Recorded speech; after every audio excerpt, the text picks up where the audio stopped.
বাবার দোয়া আল্লাহ রাব্বুল আলামিন কবুল করেন।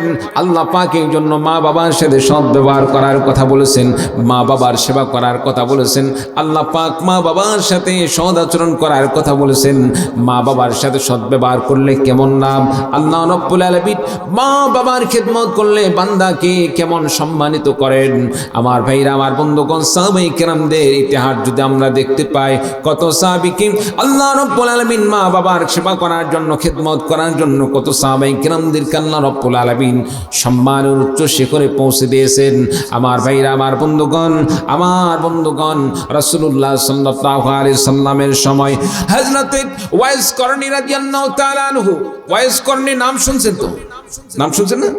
হযরতে ওয়াইস করনী রাদিয়াল্লাহু তাআলা আনহু ইসলাম গ্রহণ করলেন, ঈমান আনয়ন করলেন।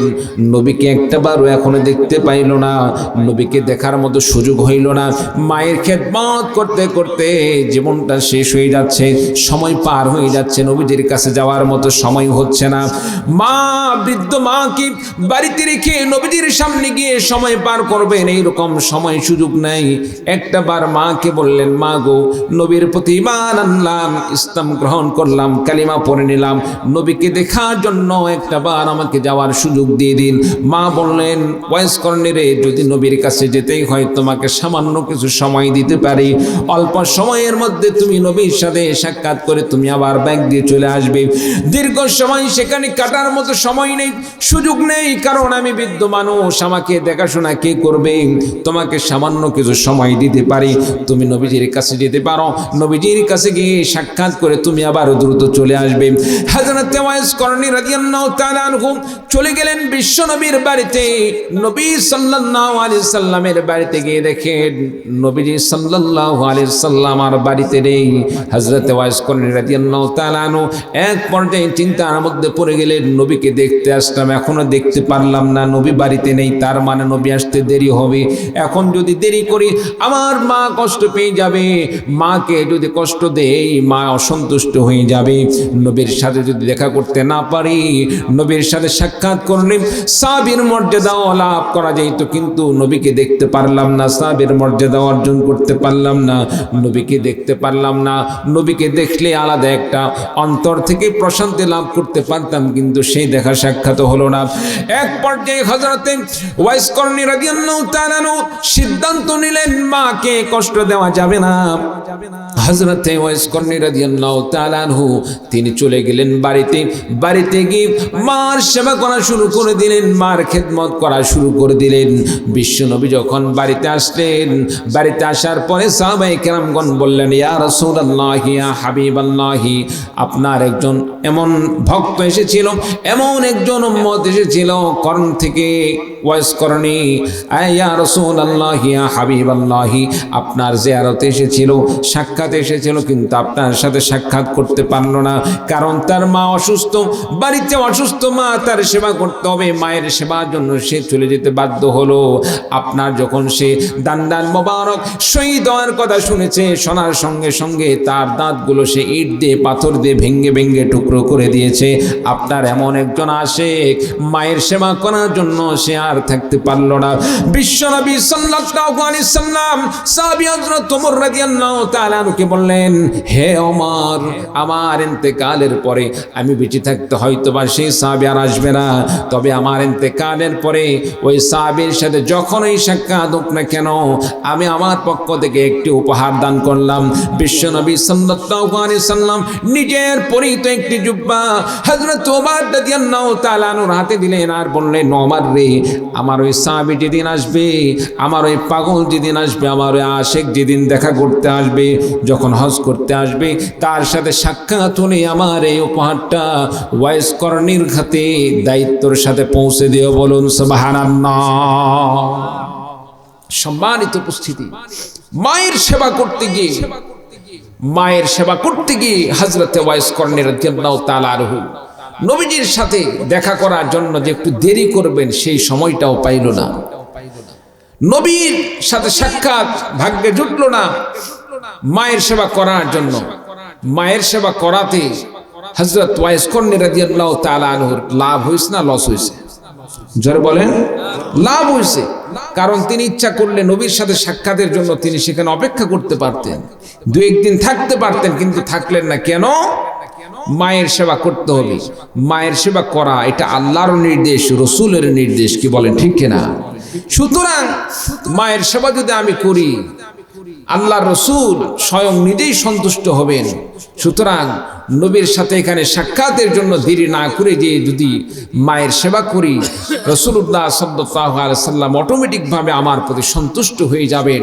সম্মানিত উপস্থিতি, এই মনে করেই তিনি মায়ের সেবার জন্য চলে গিয়েছিলেন। আল্লাহ তাআলা মায়ের সেবার ওসিলায়, মায়ের খেদমতের জন্য আল্লাহ পাক তাকে এমন কবুল করলেন, রাসূলুল্লাহ সাল্লাল্লাহু আলাইহি সাল্লামের ব্যবহৃত জুব্বা মোবারক তাকে হাদিয়ার ব্যবস্থা করে দিলেন। বলুন সুবহানাল্লাহ। শুধু তাই নয়, হযরত ওমর রাদিয়াল্লাহু তাআলা আনহু বললেন, আমার ওই সাহাবী যখন আসবে, আমার সে আশিক যখন আসবে, তাকে যখন তোমরা পাবে, পাওয়ার সাথে সাথে তাকে একটু বলবে সে যেন তোমাদেরকে নিয়ে একটু তোমাদের জন্য দোয়া করে। কারণ ওয়াইস করনি আল্লাহ রাব্বুল আলামিনের কাছে এমন ভাবে কবুল হয়ে গেছে, ওয়াইস করনি কারো জন্য যদি দোয়া করে তার দোয়া আল্লাহ ফেরত দেন না, আল্লাহ তাআলা তার দোয়া কবুল করেনই করেন। বলুন সুবহানাল্লাহ। আমার ভাইরা, আমার বন্ধুগণ, হযরত ওয়াইস করনি রাদিয়াল্লাহু তাআলা আনহু মার সেবার জন্য যখন বিশ্ব নবীজির সাথে দেখা করতে পারলেন না, সাক্ষাৎ করতে পারলেন না, মায়ের পাগল হই মায়ের সেবার জন্য মায়ের পাশে সব সময় অবস্থান করলেন। নবীজির কাছে যাওয়ার বারবার সময় পাইলেন না। বিশ্ব নবী যখন জানতে পারলেন ওয়াইস করনি মায়ের সেবার জন্য নবীজির কাছে সময় দিতে পারলেন না, বিশ্ব নবী সাল্লাল্লাহু আলাইহি ওয়াসাল্লাম হযরত ওয়াইস করনি রাদিয়াল্লাহু তাআলা আনহুর প্রতি সন্তুষ্ট হয়ে গিয়ে বিশ্ব নবী সাল্লাল্লাহু আলাইহি সাল্লাম ওয়াইস করনির জন্য একটি নিজের ব্যবহৃত জুব্বা বিশ্ব নবী তার জন্য হাদিয়া দিয়ে দিলেন। বলুন সুবহানাল্লাহ। হযরত ওমর রাদিয়াল্লাহু তাআলা আনহুকে বললেন, ওমর নেই, হয়তো আমার সাথে আর তার দেখা হবে না, সাক্ষাৎ হবে না, তবে আমি একটি উপহার দিয়ে গেলাম, হাদিয়া দিয়ে গেলাম এই জুব্বা মোবারক। ওয়াইস করনির সাথে যখনই দেখা হবে, সাক্ষাৎ হবে, তাকে হাদিয়াটা দেবে আর তোমরা তার কাছ থেকে দোয়া নিবে। সেই জন্য তোমাদের জন্য দোয়া করে, সে যদি তোমাদের নিয়ে দোয়া করে আল্লাহ তাআলার কাছে হাত তোলে, আল্লাহ পাক তার দোয়া কবুল করবেনই করবেন। হজের মৌসুম হয়ে গেল। হযরত ওমর রাদিয়াল্লাহু তাআলা আনহু হজের সময় মক্কার প্রান্তে চলে গেলেন। গিয়ে সেখানে খুঁজতেছেন ইয়ামান থেকে কোনো ওয়াইস করনি নামক কোনো সাহাবী আসছে কি আসেন নাই, কোনো প্রকার আল্লাহর বান্দা আসছে কি আসে নাই, যে নবীর প্রেমে নিজের দান মোবারক শহীদ করে দিয়েছিলেন। মায়ের সেবা করার কারণে, মায়ের বক্তব্যের কারণে, মায়ের সেবার জন্য নবীর সাথে সাক্ষাৎ হতে পারে না এমন কোনো আল্লাহর বান্দা আসছে কিনা খুঁজতে খুঁজতে এক পর্যায়ে দেখা গেল ওয়াইস করনির খোঁজ মিলে গেল। ওয়াইস করনি রাদিয়াল্লাহু তাআলা আনহুকে বললেন, বিশ্ব নবীজি দোয়া করতে বলেছেন আমাদের জন্য, আপনার হাত আল্লাহ তাআলার কাছে বড় প্রিয়। ওয়াইস করনি রাদিয়াল্লাহু তাআলা আনহু হাত তুলে দোয়া করলেন। আর হযরতে ওমর রাদিয়াল্লাহু তাআলা আনহু বিশ্ব নবীজির কাছ থেকে প্রাপ্ত সে হাদিয়া জুব্বা মোবারক ওয়াইস করনি রাদিয়াল্লাহু তাআলা আনহুর হাতে দিয়ে দিলেন। বলুন সুবহানাল্লাহ। আমার ভাইরা, আমার বন্ধুগণ, এক পর্যায়ে ওয়াইস করনি রাদিয়াল্লাহু তাআলা আনহু যখন জুব্বাটি পাইলেন, জুব্বা পাওয়ার পরে ওয়াইস করনি রাদিয়াল্লাহু তাআলা আনহু চিন্তার মধ্যে পড়ে গেলেন, নবীজির পরে তো জুব্বাইটা এখন কি করব? নবীর পোশাক, নবীর ব্যবহারকৃত পোশাক যদি আমি গায়ে দিয়ে চলি তাহলে নবীজির পোশাকের সাথে এক প্রকার বেয়াদবি হয়ে যেতে পারে। এই জন্য ওয়াইস করনি রাদিয়াল্লাহু তাআলা আনহু বললেন, রে নবীর সাহাবীরা শোনো, আমার যখন ইন্তেকাল হয়ে যাবে, ইন্তেকালের সময়, ইন্তেকালের পর যখন আমাকে দাফন কাফন করা হবে, কাপড়ের প্রয়োজন হবে, এমন সময় বিশ্ব নবী সাল্লাল্লাহু আলাইহি সাল্লামের পরিহিত এই জুব্বা মোবারক দিয়ে আমাকে কাফনের ব্যবস্থা করিয়ে দিও। কারণ ইন্তেকালের পরে যখন কবরে রাখা হবে, কবরে কত রকম আযাব গজব আসতে পারে, এমন সময় যদি অন্ততপক্ষে রাসূলুল্লাহ সাল্লাল্লাহু আলাইহি সাল্লামের পরিহিত পোশাক যদি আমার গায়ের সাথে লেগে থাকে, আল্লাহ রাব্বুল আলামিন নবীর পোশাকের ওসিলায় করিও আল্লাহ রাব্বুল আলামিন আমাকে কবরের আযাব থেকে আল্লাহ রাব্বুল আলামিন মাফ করে দিবেন। বলুন সুবহানাল্লাহ। আমার ভাইরা, আমার বন্ধুগণ, নবীর সাহাবী হযরতে ওয়াইস করনী রাদিয়াল্লাহু তাআলা আনহু একজন তাবী ছিলেন। নবীর সাথে যারা সাক্ষাৎ করে তারা হলো সাহাবী, যারা সাহাবীদেরকে দেখেন তাবী। যদিও তিনি সাহাবী নন, কিন্তু নবীর প্রেমে পাগল হওয়ার কারণে মায়ের খেদমতের জন্য আল্লাহ তাআলা তাকে এত কবুল করেছেন। নবীর পক্ষ থেকে জুব্বা মোবারক তার হাদিয়ার জন্য আল্লাহ ব্যবস্থা করে দিয়েছেন। বলুন সুবহানাল্লাহ।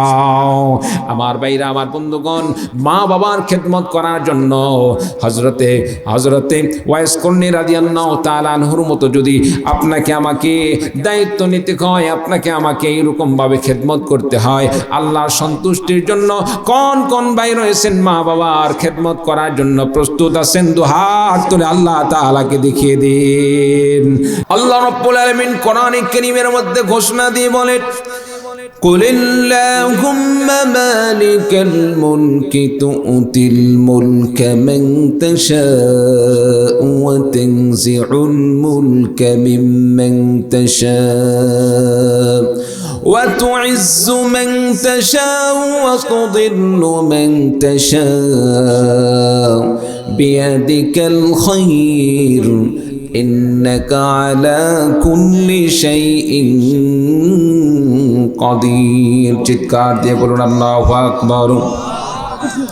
আল্লাহ রাব্বুল আলামিন বলেন, নবী গো, तमाम পৃথিবীর মানুষদেরকে আপনি জানিয়ে দিন, কুলিল্লাহুম্মা মালিকাল মুলকি তুতিল মুলকা মান তাশা। কুলিল্লাহুম্মা মালিকাল মুলক, সমস্ত রাজত্বের মালিক হলেন আল্লাহ রাব্বুল আলামিন। কুলিল্লাহুম্মা মালিকাল মুলকি তুতিল মুলকা মান তাশা, সকল ক্ষমতার মালিক হলেন আল্লাহ। আল্লাহ রাব্বুল আলামিন যাকে ইচ্ছা করেন তাকে ক্ষমতা দান করেন। অতুইজ্জু মান তাশা ওয়া তুযিল্লু মান তাশা। আমার ভাইরা, আমার বন্ধুগণ, আল্লাহ পাক বলেন, কুলিল্লাহুম্মা মালিকাল মুলকি তুতিল মুলকা মান তাশা ওয়া তানজিউল মুলকা মিম্মান তাশা। আল্লাহ যাকে ইচ্ছা করেন তাকে ক্ষমতা দান করেন। আবার আল্লাহ পাক যার প্রতি নারাজ হয়ে যান, অসন্তুষ্ট হয়ে যান, আল্লাহ রাব্বুল আলামিন তার কাছ থেকে ক্ষমতাও কেড়ে নেন। এর সাথে সাথে আল্লাহ রাব্বুল আলামিন বলেন, ওয়া তুইজ্জু মান তাশা ওয়া তুযিল্লু মান তাশা। আল্লাহ পাক যাকে ইচ্ছা করেন তাকে সম্মান দান করেন, সম্মানের চেয়ারে আল্লাহ রাব্বুল আলামিন বসার ব্যবস্থা করে দেন। ওয়া তুযিল্লু মান তাশা। আবার যাকে ইচ্ছা করেন আল্লাহ রাব্বুল আলামিন তাকে লাঞ্ছনার চেয়ার দান করেন, তাকে ক্ষমতার চেয়ার থেকে নামিয়ে দেন, সম্মানের জায়গা থেকে আল্লাহ রাব্বুল আলামিন তাকে নামিয়ে দিয়ে আল্লাহ পাক লাঞ্ছিত করেন। বিয়াদিকাল খায়র। আল্লাহ রাব্বুল আলামিন বলেন, সকল কল্যাণ রয়েছে একমাত্র আল্লাহ রাব্বুল আলামিনের হাতে। ইন্নাকা আলা কুল্লি শাইইন কাদির। ক্ষমতা দেওয়ার মালিককে, ক্ষমতা ছিনিয়ে নেওয়ার মালিককে, সম্মান দেওয়ার মালিককে, সম্মান ছিনিয়ে নেওয়ার মালিককে আল্লাহ রাব্বুল আলামিন বলেন, ইন্নাকা আলা কুল্লি শাইইন কাদির। আল্লাহ পাক বলেন, ইন্নাকা আলা কুল্লি শাইইন কাদির। যা কিছু রয়েছে সব কিছুর উপর যিনি সক্ষমশালী তিনি হলেন আপনার আমার রব। আল্লাহ চিৎকার দিয়ে বলুন সুবহানাল্লাহ। ভালো মন্দ সব কিছু করার মালিককে আল্লাহ পাক নিজেই ঘোষণা দিয়ে বলেন, ইন্নাকা আলা কুল্লি শাইইন কাদির। আল্লাহ রাব্বুল আলামিন সব কিছু করতে সক্ষমশীল। আমার ভাইরা, আমার বন্ধুগণ, এজন্য সম্মান দেওয়ার মালিক আল্লাহ, ক্ষমতা দেওয়ার মালিক আল্লাহ। অতীত থেকে আপনাকে আমাকে এ বিষয় নিয়ে একটু ভাবতে হবে, চিন্তা করতে হবে। এখনো আপনি আমি ক্ষমতায় যেতে পারি নাই, যেই দলই করি না কেন। হতে পারে আমি বিএনপির একজন লোক, হতে পারে আমি একজন জামাত ইসলামের লোক, হতে পারে আমি একজন ইসলামী আন্দোলনের লোক, হতে পারে আমি এনসিপির একজন লোক। তবে একটি জিনিস মনে রাখতে হবে, ক্ষমতার চেয়ারটা বড় পিচ্ছিল জিনিস, এমন একটি জায়গা কোনো মানুষ সেখানে যাওয়ার পরে নিজেকে যদি যথাযথভাবে কন্ট্রোল করতে না পারে, এই চেয়ারে যদি একটা বার তার পা ফরকে যায়, পেছন থেকে ঘুরে এসে আবার সেখানে যাওয়ার মতো পরিবেশ থাকে না। চিৎকার দিয়ে বলুন ঠিক কিনা? এই জন্য আমাদেরকে সচেতনতার সাথে সজাগের সাথে কাজ করতে হবে। এমন কোনো কাজ করব না যে কাজ করলে আমার দেশের মানুষদের মন থেকে আমি উঠে যাই। এমন কোনো কাজ করা যাবে না আমার রব আমার প্রতি অসন্তুষ্ট হয়ে যান। সম্মানিত উপস্থিতি, এদেশে শতকরা 95% মানুষ মুসলমান, কি বলেন ঠিক কিনা? মুসলমানের দেশে যদি রাজনীতি করতে হয়, মুসলমানের দেশের ক্ষমতায় যদি আপনাকে বসতে হয়, শতকরা 95% মুসলমানদের মনের চাহিদা পূরণ করেই আপনাকে নির্বাচিত হয়ে আপনার দেশের পার্লামেন্টে অংশগ্রহণ করতে হবে। চিল্লা বলুন ঠিক কিনা? সম্মানিত উপস্থিতি, এই জন্য আমার দেশে ইসলাম বিদ্বেষী যত কর্মকাণ্ড আছে এগুলোকে সমাজ থেকে তুলে দিতে হবে। সমাজ থেকে তুলে দেওয়ার মতো আমাদেরকে প্রতিশ্রুতি দান করতে হবে। ইসলামী যে সমস্ত দ্বীনি প্রতিষ্ঠানগুলো আছে, প্রতিষ্ঠানের পাশে দাঁড়াতে হবে। যেমন নুরুল ইসলাম ভাইয়ের আলহামদুলিল্লাহ অনেক তার গুণাবলী শুনলাম, মাদ্রাসার পাশে দাঁড়িয়েছেন। মাদ্রাসা যে সমস্ত আপনার মাদ্রাসার হাত ছাড়া যে সমস্ত সম্পত্তিগুলো ছিল সেগুলোকে আলহামদুলিল্লাহ তিনি নিয়ে এসেছেন। এইরকমভাবে আমাদের সকলকে দ্বীনি প্রতিষ্ঠানের পক্ষে থাকতে হবে, দ্বীনি প্রতিষ্ঠানের পাশে দাঁড়াতে হবে। কি বলেন ভাই, রাজি আছেন তো ইনশাআল্লাহ? রাজি আছেন তো ইনশাআল্লাহ? আমার ভাইরা, আমার বন্ধুগণ, মাদ্রাসা মসজিদ এগুলো হলো ধর্মীয় প্রতিষ্ঠান। আপনি আমি একদিন চলে যাব, আপনি আমি একদিন দুনিয়া থেকে বিদায় নিয়ে চলে যাব, কিন্তু ধর্মীয় প্রতিষ্ঠানগুলো কিয়ামত পর্যন্ত থেকে যাবে। একটা যদি মাদ্রাসা করে যেতে পারি, একটা মসজিদ করে যেতে পারি, এই মসজিদ মাদ্রাসা যতদিন পর্যন্ত অবশিষ্ট থাকবে, এই মসজিদ মাদ্রাসায় যারা মাদ্রাসায় গিয়ে পড়াশোনা করবে, মসজিদে গিয়ে নামাজ আদায় করবে, এমন একটি দিন আসবে আপনি আমি ঠিক মতো নামাজ পড়তে পারি নাই, আপনি আমি ঠিক মতো আমল করে চলতে পারি নাই, কিন্তু আপনার আমার দানের উসিলায়, আপনার আমার দানের উসিলায়, আপনার আমার সেবার উসিলায়, আপনার আমার খেদমতের উসিলায় একটি মসজিদ গড়ে উঠেছিল। যখন কোনো বান্দা মসজিদে গিয়ে নামাজ আদায় করবে, বান্দাকে আল্লাহ রাব্বুল আলামিন নামাজের জন্য যে পরিমাণ সওয়াব দান করবেন, আল্লাহ রাব্বুল আলামিন মসজিদ নির্মাণের উসিলায় আল্লাহ রাব্বুল আলামিন ওই বান্দার সম পরিমাণ সওয়াব আল্লাহ পাক আপনার আমলনামায় লিখে দিবেন। বলুন সুবহানাল্লাহ। মসজিদ নির্মাণ করে গেলাম, মসজিদ বানিয়ে গেলাম, সুন্দর মসজিদ বানালাম, মসজিদের পরিবেশ সুন্দর করলাম। যারা নামাজ পড়তে আসবে আল্লাহ পাকের কাছে তাদের নামাজ যদি কবুল নাও হয়, তার নামাজ কবুল হওয়া সম পরিমাণ আপনি মসজিদ নির্মাণের জন্য সে পরিমাণ সওয়াবটুকু আল্লাহ তাআলা আপনার আমলনামায় দিয়ে দিবেন। বলুন সুবহানাল্লাহ। মাদ্রাসা তৈরি করলেন, মাদ্রাসা বানালেন, মাদ্রাসার পিছনে আপনি সেবা করলেন, মাদ্রাসা প্রতিষ্ঠানকে সুন্দর করে গড়লেন, বিপদমুক্ত করলেন। এই মাদ্রাসা থেকে যত ছাত্র কোরআন শিখে যাবে, দিন শিখবে, ইসলাম শিখবে। আপনি আমি হয়তো ইলম শিখতে পারি নাই, কিন্তু এই ছাত্র যখন বিভিন্ন প্রকার পড়াশোনা করবে, কোরআন হাদিস পড়বে, আল্লাহ তাআলা তার প্রত্যেকটা অক্ষরে যে সওয়াব হবে আপনার আমার আমলনামায় সে পরিমাণ সওয়াব দান করবেন। বলুন সুবহানাল্লাহি ওয়া বিহামদিহি সুবহানাল্লাহিল আযীম। সম্মানিত উপস্থিতি, তাহলে মাদ্রাসা মসজিদের পাশে থাকার দরকার আছে না নাই? একটু দেখি তো, দেখি ছাত্রা মাদ্রাসা আছে যেখানে আলহামদুলিল্লাহ অনেক ছাত্র পড়াশোনা করতেছে, বিশুদ্ধভাবে কোরআন শিক্ষা, ইলমে দ্বীন শিক্ষা হচ্ছে। আমি তো নিজে বাস্তবে দেখতেছি। আপনাদের এলাকা আগেও আমি মোটামুটি সেই মাদ্রাসা মাহফিলে আছি, কত সুন্দর কোরআনের খেদমত চলতেছে।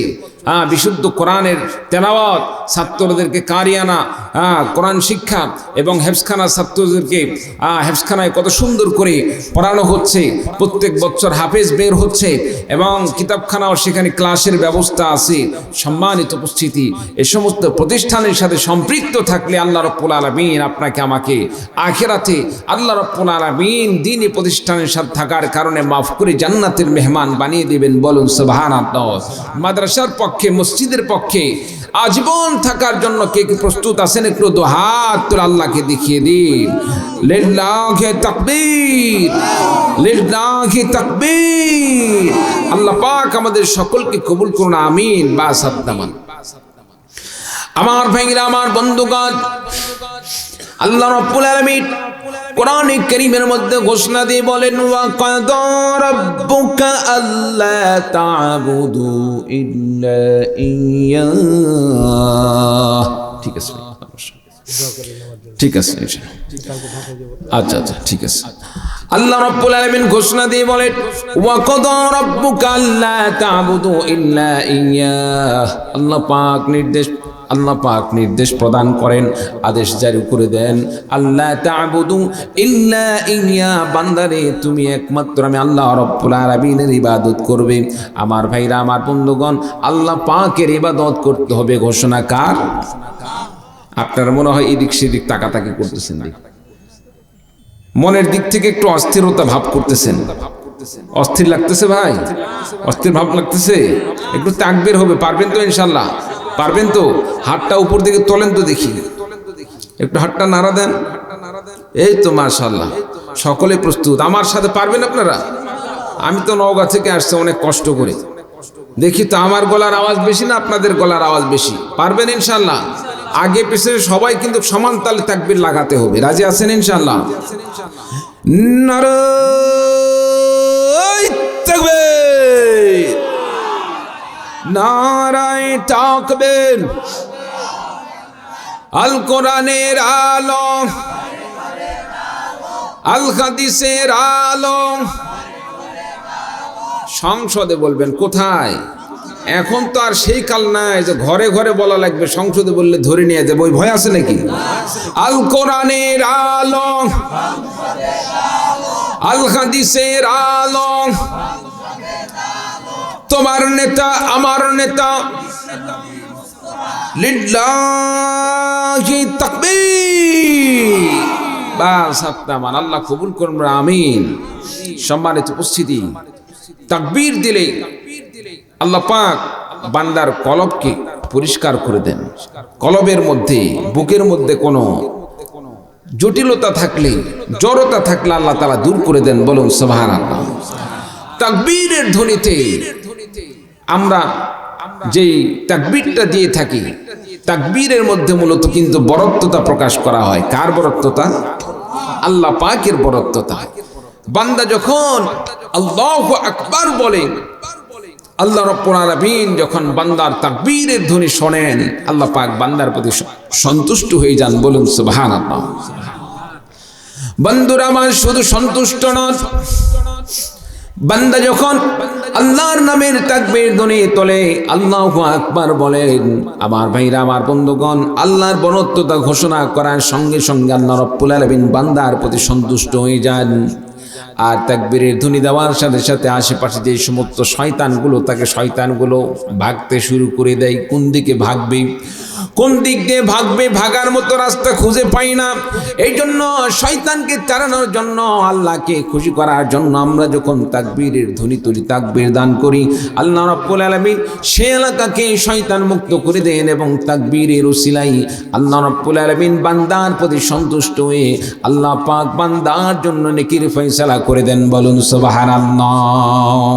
আল্লাহ পাক বলেন, বান্দারে তুমি আমি আল্লাহ রাব্বুল আলামিনের বরত্বতা ঘোষণা করেছো, আমি আল্লাহ পাককে তুমি ঘোষণা করেছো, বরত্বতার ঘোষণা করেছো।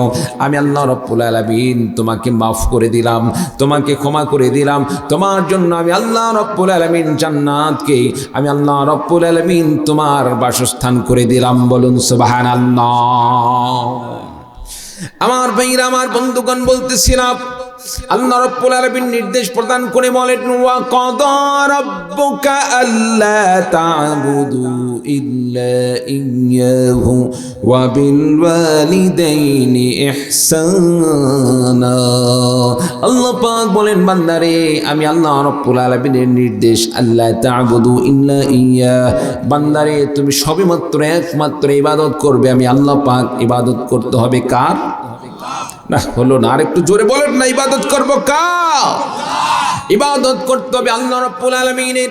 আল্লাহ রাব্বুল আলামিন সে কথাই বলেন, আল্লা তা'বুদু ইল্লা ইয়্যাহু ওয়া বিল ওয়ালিদাইনি ইহসানা। বান্দারে একমাত্র আমি আল্লাহ পাকের ইবাদত করবে। বন্ধুরে আমার, আল্লাহ পাকের ইবাদত কেমনে করব? আমরা যে সমস্ত আল্লাহ রাব্বুল আলামিনকে খুশি করার জন্য যে আমল করে থাকি, এগুলোই হচ্ছে ইবাদত। যেমন নামাজ পড়ি কার জন্য? রোজা রাখি কার জন্য? হজ করি কার জন্য? যাকাত প্রদান করি কার জন্য? ইসলামের পক্ষে যখন রক্ত দেওয়া প্রয়োজন হয়ে পড়ে, ইসলামকে রক্ষা করার জন্য, ইসলামকে ইবাদত করার জন্য অনেক সময় রক্ত দেওয়ার প্রয়োজন পড়ে, জীবন দেওয়ার মতো প্রয়োজন পড়ে। যারা খাঁটি মুমিন বান্দা নিজের জানের পরোয়া না করে, নিজের বৌসলের কথা মনে না করে আল্লাহর রাস্তায় আল্লাহর দ্বীনকে ইবাদত করার জন্য মুমিন বান্দা যে রক্ত দেয়, জীবন দেয়, কার সন্তুষ্টির জন্য? আর জোরে বলুন, কার সন্তুষ্টির জন্য? আমার ভাইরা, আমার বন্ধুগণ, আমার জান, আমার মাল, আমার সব কিছুকে যখন আল্লাহ রাব্বুল আলামিনের সন্তুষ্টির জন্য আমি কুরবানি করে দিব, তখনই সেটা হয়ে যাবে ইবাদত। আমার বন্ধুগণ, আল্লাহ পাক সে কথায় বলেন, আল্লাহ তা'বুদু ইল্লা ইয়্যা, বান্দারে ইবাদত করতে হবে সবেমাত্র আমি আল্লাহ রাব্বুল আলামিনের জন্য। আমি আল্লাহ ছাড়া দুনিয়া অন্য কারো ইবাদত করা যাবে না। বলুন সুবহানাল্লাহ। সম্মানিত উপস্থিতি, বড় আফসোসের বিষয়, আমরা নামাজ পড়ে আল্লাহকে খুশি করার জন্য, রোজা রাখি আল্লাহকে খুশি করার জন্য, হজ করে আল্লাহকে খুশি করার জন্য। কি ভাই বিরক্ত হচ্ছেন না? কে যুবকরা ওঠাউঠি করে কেন? যুবকেরা ওঠাউঠি করলে মনে একটু কষ্ট লাগে বেশি, কারণ এরা ইচ্ছা করলে 2-4 ঘন্টা বসে থেকে পার করে দিবে। এক মুহূর্তের জন্য সে চাপ, এটাকে এই যে দেখছেন, ও নিজেই কিন্তু বাইরে, আবার আরেক যুবককে ডাকতেছে। যাই হোক, যুবক ভাইরা একটু মজবুত হয়ে বসতে হবে। কি বলেন, রাজি আছেন তো ইনশাআল্লাহ? সম্মানিত উপস্থিতি, কারণ আলোচনার মাঠ থেকে ওঠা বসা করলে আলোচনার লাইন কেটে যায়, কষ্ট হয় বয়ানকে সুন্দর করে সাজাইতে। তো আপনাদের কাছে আবেদন, 1 ঘন্টার সময়, বেশি না, ঘন্টাখানেক সময় দেওয়া যাবে কি ইনশাআল্লাহ? কয়টা বাজে? 10:30। 1 ঘন্টা লাগবে না, 1 ঘন্টার আগে শেষ করবো ইনশাআল্লাহ। কারণ আমি শুরু থেকে 1 থেকে 6 ঘন্টা টার্গেট নিয়েছিলাম 10টার সময়। এখন বাজে 10:28। মোটামুটি 10টা থেকে 10:10-15-এর মধ্যে যদি আমি দোয়া করে দিই, কি বলেন ভাই, কষ্ট পাবেন? থাকা যাবে না? আল্লাহ তাআলা আমাদের কবুল করুন, আমিন। আমার ভাইরা, আমার বন্ধুগণ, আল্লাহ রাব্বুল আলামিন ইবাদত করার কথা বলছেন। আপনি আমি নামাজ পড়ে আল্লাহকে খুশি করার জন্য, রোজা রেখে আল্লাহকে খুশি করার জন্য, হজ করে আল্লাহকে খুশি করার জন্য, যাকাত দান করে আল্লাহকে খুশি করার জন্য। নামাজ, রোজা, হজ, যাকাত শুধু এগুলোই যে ইবাদত, বিষয়টা এরকম নয়। একজন মুমিন বান্দার পুরা শরীর, পুরা জীবনটা হচ্ছে ইবাদতের জায়গা। একজন মুমিন বান্দা জীবন চালাইতে যা কিছু করা লাগবে সব কিছু তার জন্য ইবাদত হবে। আপনি আমি গোসল করি, গোসল করাটাও ইবাদতে পরিণত হবে। আপনি আমি ঘুমানোটাও ইবাদত হয়ে যাবে। আপনি আমি বাজার করি, বাজার করাটাও ইবাদত হবে। আপনি আমি ব্যবসা করি, ব্যবসা করাটাও ইবাদত হবে।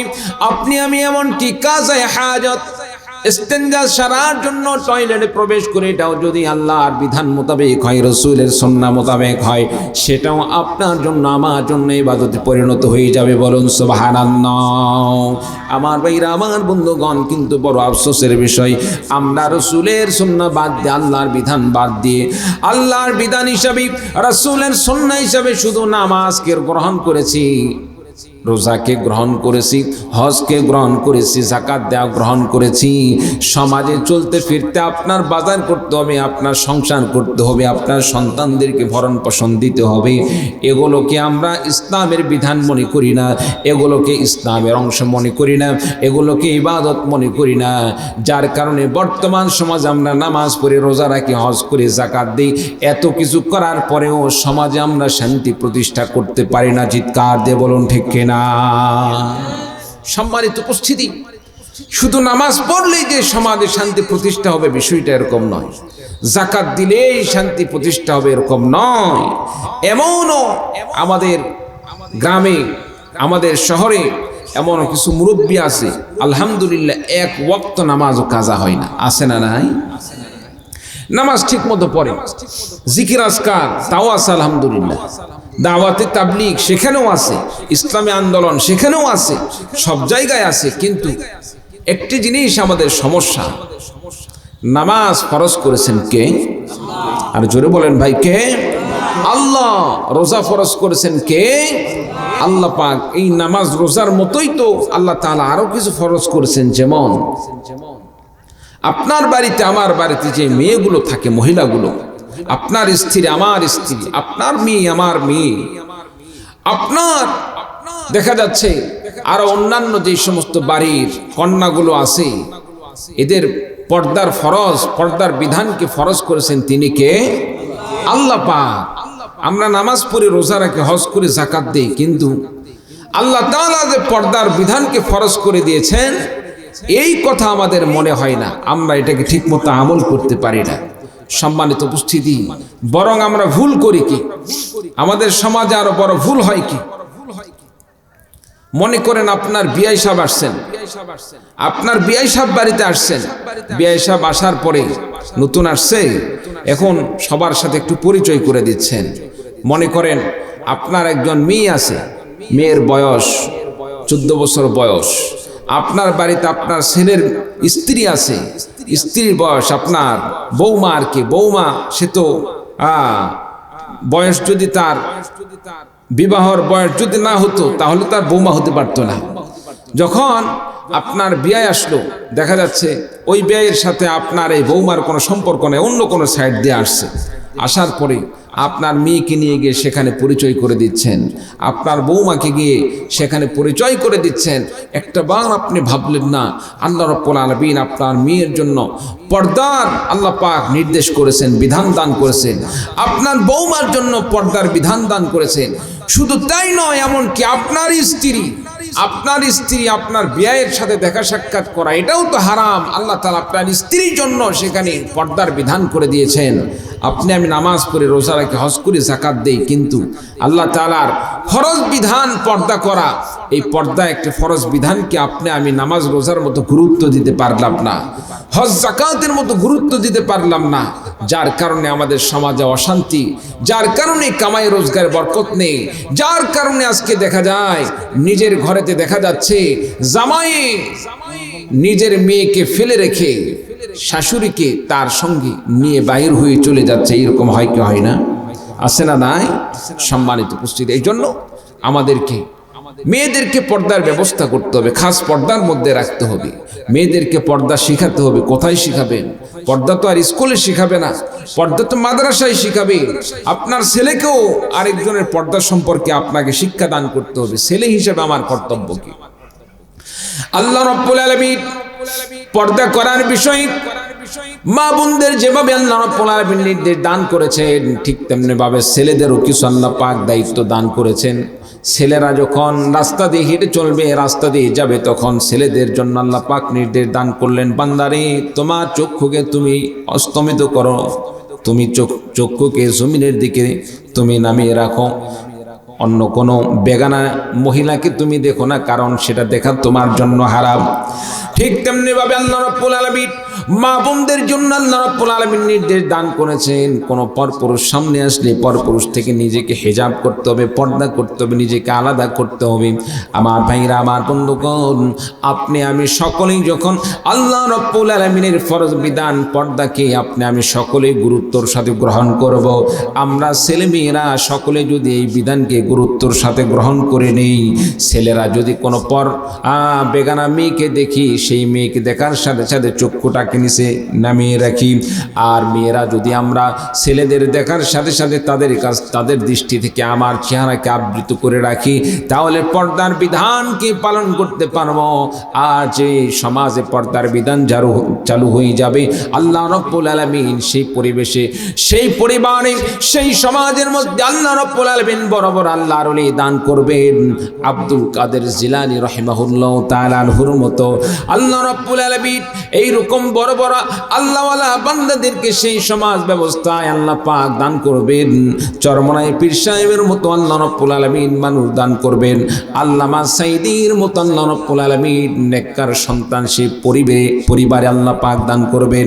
কিন্তু বড় আফসোসের বিষয়, আজকে আমরা প্রত্যেকেই আমরা নামাজকে যেভাবে গুরুত্ব দেই, যাকাতকে যেভাবে গুরুত্ব দেই, হজকে যেভাবে গুরুত্ব দেই, এই জন্য এত কিছু গুরুত্ব দেওয়ার পরে আমরা পর্দাকে নামাজের মতো গুরুত্ব না দেওয়ার কারণে, যাকাতের মতো গুরুত্ব না দেওয়ার কারণে, অন্যান্য নেক আমলের মতো গুরুত্ব না দেওয়ার কারণে আমাদের সমাজে নেককার সন্তান তেমন একটি জন্মগ্রহণ করতেছে না। দিন দিন সন্তানগুলো তারা যেন বেদিন হয়ে যাচ্ছে। দিন দিন আমাদের সমাজের যুবক ভাইরা আজকে তারা বিপদগামী হয়ে যাচ্ছে। আমার ভাইরা, আমার বন্ধুগণ, এই জন্য আমাদের সকলকে পর্দা মেনে চলতে হবে। আমার ভাইরা, আমার বন্ধুগণ, আল্লাহর বিধান পর্দাকে মেনে চললে আল্লাহ রাব্বুল আলামিন আখিরাতে জান্নাতের মেহমান বানিয়ে দিবেন। বলুন সুবহানাল্লাহ। সম্মানিত উপস্থিতি, আমরা সকলে একটু যদি আমরা ভেবে দেখি পর্দার বিষয়টাকে আমি কেমন গুরুত্ব আরোপ করি। আমাদের 99% মানুষ আমরা পর্দা মেনে চলি না, এটাই কিন্তু বাস্তব। কি বলেন, ঠিক না? আমাদের সমাজে কিন্তু এটাই বাস্তব। সম্মানিত উপস্থিতি, একটি জিনিস মনে রাখতে হবে, দুনিয়ার মানুষ কি বললো আর না বললো সেটা না দেখে মনে রাখতে হবে আখিরাতে আল্লাহ রাব্বুল আলামিনের সামনে আপনাকে আমাকে সেখানে দাঁড়াতে হবে। আল্লাহ তাআলা প্রশ্ন করবে, বান্দা তোমাকে আমি আল্লাহ তাআলা পর্দা করতে বলেছিলাম, তুমি কতটুকু আদায় করেছো? দুনিয়াতে কোনোভাবে পার পাইলাম, আখিরাতে যদি আল্লাহ প্রশ্ন করে, বান্দা তুমি কি দায়িত্ব পালন করছো? আর সেদিন যদি বলি না, দায়িত্ব পালন করতে পারি নাই, দেখা যাবে পিঠের একটা চামড়াও থাকবে না। কি বলেন ভাই, ঠিক কিনা? এই জন্য আখিরাতে মুক্তির জন্য আমাদেরকে পর্দা পশিদা করে চলতে হবে। আমাদেরকে রাসূলের সুন্নাহ মেনে চলতে হবে, আল্লাহর বিধান মেনে চলতে হবে। আর একটি জিনিস বর্তমান সমাজ আমরা লক্ষ্য করে দেখতে পাচ্ছি, আমাদের মুসলিম মেয়েদেরকে বিভিন্নভাবে বিধর্মীরা কলা কৌশলে প্রেমের ফাঁদে ফেলে আজকে আপনার আমার মেয়েকে, আপনার আমার ভাতিজিকে, আপনার আমার ভাগ্নিকে স্কুল কলেজ থেকে তারা প্রেমের ফাঁদে ফেলে ধর্মান্তরিত করে তাদের ধর্মে নিয়ে চলে যাচ্ছে। এমনকি তাদেরকে দেশ থেকে উধাও করে পাশের রাষ্ট্রে তাদেরকে পোশিং করে সেখানে পতিতালয়ের মধ্যে ভর্তি করানো হচ্ছে। সম্মানিত উপস্থিতি, এমন একটি জঘন্যতম কাজ হওয়ার কারণটা কি? একটি কারণ, সেটা হচ্ছে আমরা হয়তো কাকে মূল্যায়ন করতে করতে অধিক মাত্রায় মূল্যায়ন করি, অথবা কাউকে যথাযথ যে মূল্যায়ন করা দরকার সেটা না করে অমূল্যায়ন করি। এই জন্য আমাদের এই পরিস্থিতি। দেখেন ভাই, বিধর্মীরা আমাদের মানুষ হিসাবে ভাই, বিধর্মীরা আমাদের মানুষ হিসাবে ভাই। তার মানে এই নয় আমার বাড়িতে নিয়ে গিয়ে আমার একজন ভাইয়ের মতো তাকে নিয়ে গিয়ে খাওয়াবো, পড়াবো, উঠাবো, বসাবো। আমার মেয়েকে বলবো, যাও বাবা, তোমার আঙ্কেল আসছে, আঙ্কেলের সাথে একটু সাক্ষাৎ করো। তোমার ভাই আসছে, ভাইয়ের সাথে একটু সাক্ষাৎ করো।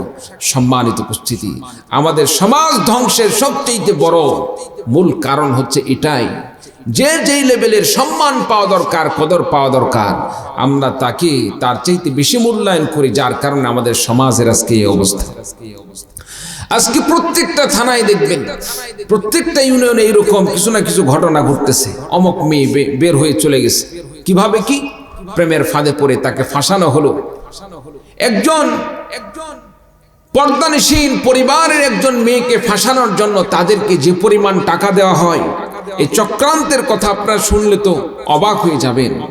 তাদের যে চক্রান্ত, তারা কিভাবে তাদের টার্গেটটা ফুল করে, বাস্তবায়ন করে। বাহির থেকে তাদেরকে টাকা দেওয়া হয়, তাদেরকে যে সমস্ত নির্দেশনা দেওয়া হয়, মুসলিম ঘরের যে সমস্ত মেয়েগুলো আছে, স্কুল কলেজে পড়াশোনা করে, কিংবা বাড়ির কোনো নববধূ আছে, বাড়ির কোনো স্ত্রী, তাদেরকে যদি ফাঁসানো হয়, তাদেরকে প্রেমের ফাঁদে ফেলে তাদের সাথে যদি শারীরিক সম্পর্ক করতে পারে, দেখা যাচ্ছে একজনের সাথে শারীরিক সম্পর্ক করতে পারলে 2-3 লাখ টাকা তাদেরকে উপহার হিসাবে দেওয়া হয়। নাউযুবিল্লাহি মিন যালিক। সম্মানিত উপস্থিতি, আমরা এখনো সজাগ হতে পারলাম না, সচেতন হতে পারলাম না। এই জন্য আপনার মেয়েকে, আমার মেয়েকে দেখাশোনা আপনাকে আমাকেই করতে হবে। আপনার মেয়ে, আমার মেয়ের নিরাপত্তার জন্য আপনাকে আমাকেই ভাবতে হবে। আপনার মেয়ে, আমার মেয়ে চাইলেই একটা অ্যান্ড্রয়েড ফোন নিয়ে যা ইচ্ছা তাই করবে, এই সুযোগ দেওয়া যাবে না। সম্মানিত উপস্থিতি, ইতিমধ্যে আমাদের দেশের অনেক জায়গার খবর এরকম পাইলাম। গতকাল প্রোগ্রাম ছিল যশোর, তার আগে ছিল চট্টগ্রাম আপনার রাঙ্গামাটি। সেখানে যে জায়গাটা গেলাম সেখানকার ঘটনা, এমন একটা জায়গায় পৌঁছলাম, ফটিকছড়ির একজন নও মুসলিম বোনকে সেখানে তারা কিডন্যাপ করে নিয়ে আসার পরে নির্যাতন চালায়, ইসলাম ছাড়ার জন্য জোরাজোরি করতে থাকে। তার মতো আরো অনেক মেয়েকে সেখানে নির্যাতন করে, কোনোভাবে চোখের আড়াল হয়ে সেখান থেকে সে বাঁচতে পারছে। তার মুখ থেকে যে জিনিসটা বক্তব্যটা শুনলাম, সে যা বলল যে আমি তো কোনোভাবে পালিয়ে চলে আসতে পারছি, কিন্তু আরো যে সমস্ত বোনরা আছে তাদেরকে যেভাবে নির্যাতন করা হয় আমার বিশ্বাস হয় না তারা বাঁচতে পারবে, হয়তোবা জঙ্গলের মধ্যে তাদেরকে মেরে সেখানে শেষ করে ফেলে দিবে। সম্মানিত উপস্থিতি, আমরা এখনো সজাগ হতে পারলাম না, সচেতন হতে পারলাম না। আপনি আমি কার সাথে ওঠা বসা করি, আপনার আমার ছেলে মেয়ে কোথায় ওঠা বসা করে, বিধর্মীদের আমাদের কোন সন্তানের কোন প্রকার সম্পর্ক আছে? সম্পর্ক থাকবে না। তাদের যদি এত ভালো লাগে ইসলাম গ্রহণ করার জন্য, ইসলাম ধর্ম যদি পছন্দ হয়, ভালো লাগে, আমাদের মসজিদের তো অভাব নাই, কি বলেন? অভাব আছে? মসজিদে ইমাম আছে। আমাদের মাদ্রাসার তো অভাব নাই। মাদ্রাসার যে সমস্ত হুজুর আছেন তাদের কাছে গিয়ে বলো, হুজুর আমি ইসলাম জানতে চাই, আমি ইসলাম গ্রহণ করতে চাই। সেখানে গিয়ে তারা ইসলাম গ্রহণ করার প্রস্তাব দিলে সেখানে ইসলাম গ্রহণ করতে পারে। তারা তা না করে কি, 20 বছরের একজন যুবক দেখা যাবে, আপনার মেয়ে আমার মেয়ে স্কুল কলেজে পড়ে, হ্যাঁ দেখা যাচ্ছে 8-9 পড়ে, কলেজে সবে মাত্র ইন্টার পরীক্ষা দিবে কিংবা ইন্টারে পড়বে, এই সমস্ত বাচ্চাদেরকে মেসেঞ্জার নক দিবে, আমি তো ইসলাম জানতে চাই, আমার মন চায় আমি মুসলিম হই। আর আমার এই সরলামনা এই সমস্ত কলেজার টুকরো মা বোনেরা, ছোট্ট মেয়েগুলো, সে তখন তার প্রতি একটা আলাদা একটা আবেগ আসে যে না, সে ইসলাম গ্রহণ করবে, এটা তো অনেক কিছু। সুতরাং তার সাথে কথা বলা যায়। একদিন 2 দিন এভাবে কথা বলতে বলতে সম্পর্ক যখন গভীর পর্যায়ে পৌঁছে যায়, তখন তার সাথে ইসলাম গ্রহণ করার একটু অভিনয় করে সংসার শুরু করে দেয়। পেটে যখন সন্তান জন্মদান করে, সন্তান জন্ম দেওয়ার পরে হঠাৎ করে দেখবেন সেই ছেলে আর সেখানে নাই, হঠাৎ করে উধাও হয়ে যাবে। সম্মানিত উপস্থিতি, এই যে আমার মা বোনদেরকে তারা বিভিন্নভাবে ফাঁদে ফেলে ফাঁসাচ্ছে, এটার জন্য আমি তাদেরকে দোষ দেব না, এটার জন্য আমি দোষ দেব আমার ছোট্ট বোনদেরকে। আমার মুসলিম যেই সমস্ত পরিবার আছে, অভিভাবক আছে, তাদেরকে আমি দোষারোপ করব, কারণ আমরা এখনো সচেতন হতে পারি নাই, সজাগ হতে পারি নাই, যার কারণে আপনার আমার মেয়েকে এইভাবে ফাঁসানো হচ্ছে। চিৎকার দিয়ে বলুন ঠিক কিনা?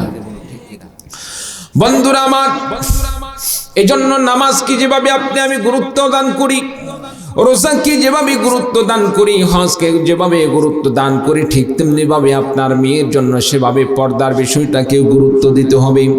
আপনার আমার স্ত্রীর জন্য পর্দার বিষয়টাকে ঠিক তেমনি ভাবে গুরুত্ব দান করতে হবে। আপনার আমার ছেলে মেয়েকে পর্দার মধ্যে চালাতে হবে।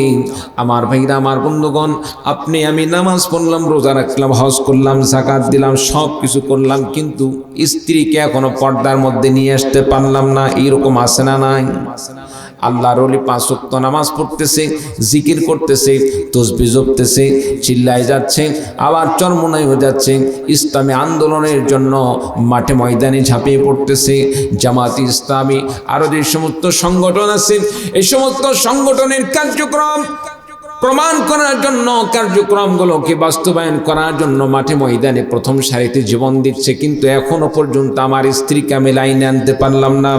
স্ত্রী বেপর্দা হয়ে চলতেছে, কন্যা বেপর্দা হয়ে চলতেছে। আল্লাহর কসম করে বলছি, এই আন্দোলন আর এই জিকির আজকার এই ইবাদত দিয়ে কখনো আল্লাহ রাব্বুল আলামিনের কাছে মাপ পাওয়া যাবে না। কারণ বিশ্বনবী সাল্লাল্লাহু আলাইহি সাল্লাম ঘোষণা দিয়ে বলেন, নবীজি বলেন, যারা দায়ুস তারা কখনোই জান্নাতে প্রবেশ করবে না। আর দায়ুস হলো তারা যারা নিজের স্ত্রীকে পর্দার মধ্যে আনতে পারলো না, যারা নিজের কন্যাকে পর্দার মধ্যে আনতে পারলো না, নিজের বোনকে পর্দার মধ্যে আনতে পারলো না, যারা নিজের বোনকে, নিজের স্ত্রীকে, নিজের কন্যাকে, নিজের আত্মীয় স্বজন যারা নিজের রক্তের কানেক্টেড তাদেরকে পর্দা পশিদার মধ্যে নিয়ে আসতে পারলো না, তারাই দায়ুস। যত ইবাদত করুক না কেন আল্লাহ রাব্বুল আলামিনের কাছে তারা কোনো মাফ পাবে না। বলুন নাউযু বিল্লাহ। এজন্য যেভাবে নামাজকে গুরুত্ব দান করে, রোজাকে গুরুত্ব দান করি, হজকে গুরুত্ব দান করে, ঠিক তেমনি ভাবে নিজের স্ত্রীকেও পর্দার মধ্যে নিয়ে আসার জন্য ঠিক একইভাবে গুরুত্ব দান করতে হবে। রাজি আছেন তো ইনশাআল্লাহ? আবার অনেকে বলে হুজুর কথাই শোনে না, কথাই শোনে না। কথা শোনে না মানে কথা শুনবে না, যাবে কোথায়?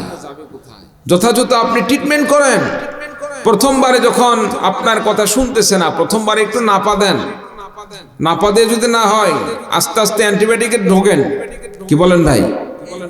আমি কি কথা ভুল বলছি? হায়ার অ্যান্টিবায়োটিক দিয়ে দেন। স্ত্রীর কথা শুনবে না, যাবে কোথায়? Last finishing. তোমার পছন্দ হচ্ছে না, ইসলাম মানতে পারতেছো না, তুমি চলে যাও, তোমাকে আমার অনর্থক ঘাস খাওয়ানোর দরকার নাই। কথা কি খারাপ বলছি ভাই?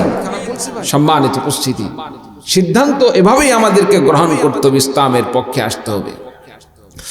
বন্ধুরা আমার, আল্লাহ রাব্বুল আলামিন কোরআনে কারীমের মধ্যে সে কথাই বলেছেন, বান্দারে তোমাকে ইবাদত করতে হবে একমাত্র আমি আল্লাহ রাব্বুল আলামিনের জন্য। 2 নম্বরে আল্লাহ রাব্বুল আলামিন ঘোষণা দিয়ে বলেন, ওয়া বিল ওয়ালিদাইনি ইহসানা। বান্দারে তোমাকে মা বাবার সাথে সৎ ব্যবহার করতে হবে। মা বাবার সাথে যদি নেক আচরণ করো, সৎ ব্যবহার করো, আমি আল্লাহ রাব্বুল আলামিন ঘোষণা দিয়ে দিলাম, মা বাবার সাথে সৎ ব্যবহার করার কারণে মা বাবার নেককার সন্তান হিসেবে আমি আল্লাহ পাক কবুল করে নেব। মা বাবার সৎ ব্যবহার করার কারণে, মা বাবার সাথে নেক আচরণ করার কারণে আমি আল্লাহ রাব্বুল আলামিন দুনিয়াতে তোমাকে সম্মান দান করব, দুনিয়াতে ইজ্জত দান করব। আর আমি আল্লাহ রাব্বুল আলামিন আখিরাতে তোমাকে মা বাবার নেককার সন্তান হিসেবে আল্লাহ পাক তোমাকে জান্নাতের মেহমান বানিয়ে দেব। বলুন সুবহানাল্লাহ। একটু কালিমা পড়ুন, লা ইলাহা ইল্লাল্লাহ, লা ইলাহা, লা ইলাহা ইল্লাল্লাহ, লা ইলাহা, লা ইলাহা ইল্লাল্লাহু মুহাম্মাদুর রাসূলুল্লাহ। সকলে বলি সাল্লাল্লাহু আলাইহি ওয়াসাল্লাম। আল্লাহ রাব্বুল আলামিন আল্লাহ পাকের ইবাদত করার সাথে সাথে আল্লাহ রাব্বুল আলামিন বান্দার জন্য আরেকটি নির্দেশ প্রদান করলেন, বান্দারে তুমি মা বাবার সাথে সদ্ব্যবহার করবে। ঘোষণা কার? আল্লাহ পাক বললেন, ওয়া বিল ওয়ালিদাইনি ইহসানা। বান্দারে তুমি মা বাবার সাথে সদ্ব্যবহার করবে। কিন্তু বড় আফসোসের বিষয়, বর্তমান সমাজে আমাদের অধিকাংশ পরিবারে সবচেয়ে বড় দুঃখনীয় বিষয় যেটা দেখা যায়, যেই মা বাবা আপনাকে আমাকে কষ্ট করে বড় করেছে, যেই মা বাবা ছোট্টকালে শীতের কনকনা রাত্রিতে আপনি আমি পেশাব করে বিছানাগুলো ভিজিয়ে দিয়েছি, আপনার আমার কাপড়গুলো ভিজিয়ে দিয়েছি, আপনি আমি বিছানার কাপড়গুলো ভিজিয়ে দিয়েছি, মায়ের কাপড়গুলো ভিজিয়ে দিয়েছি। সে সময়ে মা আপনার আমার শীতের কনকনা রাতে নিজের কাপড়গুলো খুলে খুলে দিয়ে মা শুকনা কাপড়ের মাধ্যমে আপনাকে আমাকে উষুম দেওয়ার ব্যবস্থা করেছে। এমনকি আপনাকে আমাকে শুকনো কাপড় পরানোর সময় মা নিজের গা শুকনো কাপড় দিয়ে ঢাকবে, এইরকমও পরিবেশ হয় নাই। যেই মা এত কষ্ট করে আপনাকে আমাকে এত কষ্ট করে লালন করলো, পালন করলো, আপনাকে আমাকে আদর যত্ন দিয়ে বড় করলো, আজকে আপনি আমি বড় হয়ে যখন কামাই রোজগার শিখলাম, বিবাহ শাদী করলাম, বিবাহ শাদী করার পরে সেই মায়ের কথা আর মনে পড়ে না, মায়ের ভালোবাসার কথা মনে পড়ে না। বাবা এত কষ্ট করে আপনাকে আমাকে আদর যত্ন দিয়ে বড় করলো, সেই বাবার কথা মনে পড়ে না। বন্ধুরা আমার, সেই মা বাবাকে আমরা কত রকম আমরা কটূক্তি করে কথা বলি। মা বাবাকে অনেক সময় আমরা বিভিন্নভাবে তাদেরকে লাঞ্ছিত করি, তাদেরকে আমরা বিভিন্নভাবে এমন কিছু কথাবার্তা বলি যে কথার মাধ্যমে মা বাবা আপনার প্রতি আমার প্রতি অসন্তুষ্ট হয়ে যান। আমার ভাইরা, আমার বন্ধুগণ, আল্লাহ রাব্বুল আলামিন সেই মা বাবার সাথে কেমন আচরণ করতে হবে আল্লাহ পাক কি বলেন? আল্লাহ রাব্বুল আলামিন বললেন, ওয়াবিল ওয়ালিদাইনি ইহসানা। বান্দারে মা বাবার সাথে সৎ ব্যবহার করো, মা বাবার সাথে নেক আচরণ করো। মা বাবার সাথে যদি আপনি আমি নেক আচরণ করি, আল্লাহ রাব্বুল আলামিন আপনার আমার প্রতি সন্তুষ্ট হয়ে যাবেন। বলুন সুবহানাল্লাহ। মা বাবা বৃদ্ধ হয়ে গেলে আমরা মাকে বুড়ি করে ডাকি, বলি কি বলি না? বাবাকে আমরা অনেক সময় বুড়ো বলে ডাকি। লজ্জার বিষয়, যেই মা বাবা তাদের যৌবন কালকে আপনার পিছনে আমার পিছনে নিজের যৌবনকে নিঃশেষ করে দিল, সেই মা বাবাকে কিভাবে বুড়া বুড়ি করে ডাকি? এটা লজ্জার বিষয়। সম্মানিত উপস্থিতি, মাকে মায়ের মতো সম্মান করতে হবে। মাকে মায়ের মতো মর্যাদা দান করতে হবে, বাবাকে বাবার মতো মর্যাদা দান করতে হবে। আমার রাসূল সাল্লাল্লাহু আলাইহি সাল্লাম মা বাবার খিদমত করার তেমন সময় পান নাই।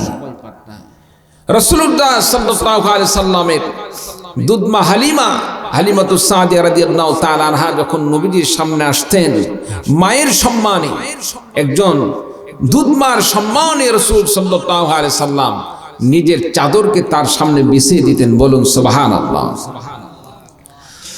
বন্ধুরা আমার, মায়ের কেন সেবা করব, বাবার সেবা করব কেন? মা বাবার সেবা করলে আপনার আমার লাভ কি? মা বাবার সাথে সৎ ব্যবহার না করলে আপনার আমার ক্ষতি কি?